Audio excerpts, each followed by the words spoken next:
Bagi sebagian besar dari kita, bentuk-bentuk aneh ini mungkin terlihat indah. Tapi para peneliti melihat sesuatu yang berbeda. Mereka melihat pertanyaan yang mungkin adalah pertanyaan paling penting dan kompleks sepanjang masa. Dr. Sinclair, di sini aku melihat kubus-kubus berwarna yang lucu. Kubus-kubus kecil ini sebenarnya adalah protein dalam tubuh kita yang kita percayai mengendali proses penuaan.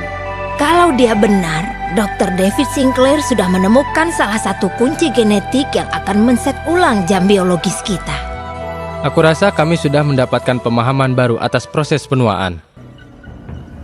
Bagaimana dia menemukan protein-protein ini?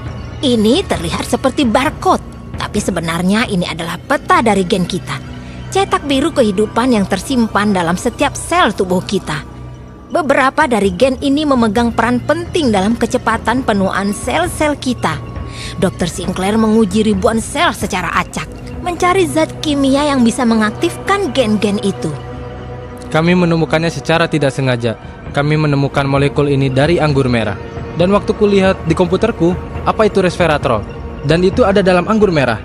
Aku hampir terjatuh dari kursiku, karena tentu saja kita tahu anggur merah itu bagus untuk kita. Kalau kebetulan aku ada anggur merah, Benarkah? berapa banyak yang harus kuminum untuk merasakan khasiatnya?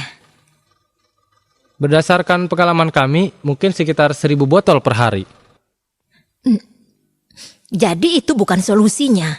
Dr. Sinclair kembali ke lab dan menemukan cara untuk membuat resveratrol 1000 kali lebih poten. Jadi, apa manfaatnya untuk tubuh kita?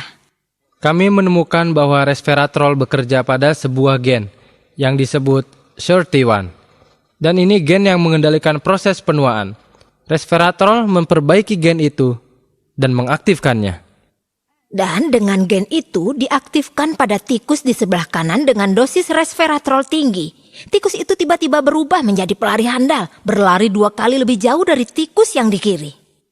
Mereka mengkonsumsi menu dengan kadar lemak tinggi, makanan berlemak, dan mereka hidup sama lamanya dengan tikus yang kurus dan sehat. Artinya mereka tidak menderita penyakit hati, kanker, osteoporosis, dan mereka hidup 30% lebih lama. Kau bisa melakukan hal yang sama pada manusia? Dengan gen yang sama, dan kami pikir resveratrol bisa memberikan manfaat yang hampir sama pada manusia. Sadar akan potensi besar pil barunya, Sinclair bekerja sama dengan pengusaha bioteknologi Westphal. Bersama mereka mengumpulkan lebih dari 100 juta dolar untuk riset lebih lanjut. Dan kami yakin bisa meningkatkan gaya hidup sehat. Jadi kalau kau berusia 80 tahun, kau bisa berlaku seperti berusia 50 tahunan. Pada uji coba manusia pertamanya, resveratrol berhasil mengobati diabetes tipe 2, salah satu penyakit penuaan terbesar. Kalau semuanya berjalan lancar, maka kami akan meminta surat izin FDA 5 tahun lagi. Kupikir orang-orang akan berpikir kalian memberikan harapan palsu. Ini tidak mungkin terjadi. Jawabanku adalah, aku setuju. Ini benar. Apalagi yang bisa kukatakan, penuaan adalah serangkaian penyakit, dan kalau kita bisa memperlambatnya dan menyembuhkannya, orang-orang akan hidup lebih lama dan lebih sehat. Dan kalian bicara khususnya tentang diabetes dan Alzheimer? Pembunuh utama dalam masyarakat barat adalah penyakit-penyakit yang akan bisa disembuhkan dengan obat-obat yang sedang kami kembangkan. Kalau begitu dokter, Bersulang. bersulang.